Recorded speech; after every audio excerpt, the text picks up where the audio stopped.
You never think it could happen until it happens to you. This is a story of a husband, wife, and son. A true story.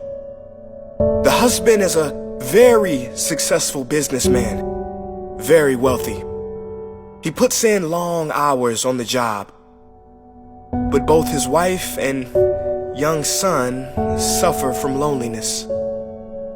Every night they sit at the dinner table and they cry together because they miss him.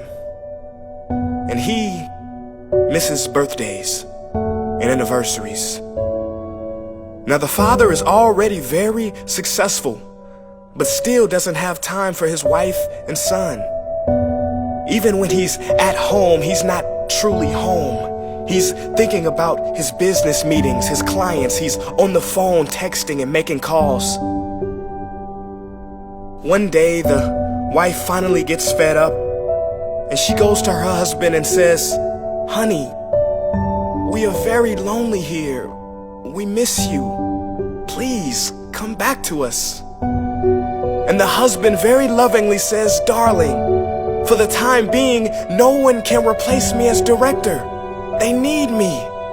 Just hold on a few more years, and when I find a new director, I will have more time for you and our son, I promise."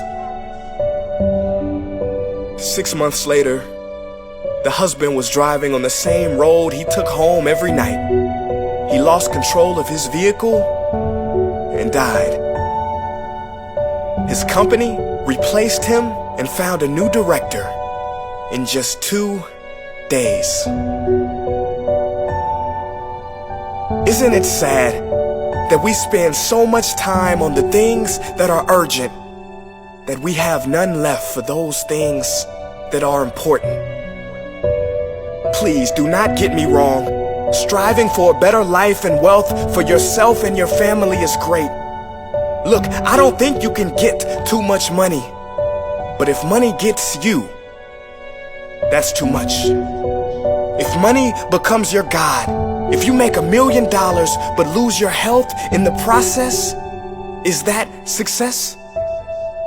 If you make it to the top of the corporate ladder but lose your friends and family in the process, is that success?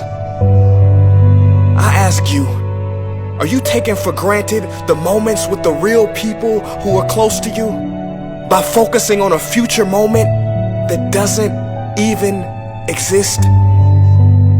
I urge you to focus on what's real and now, because this life is short.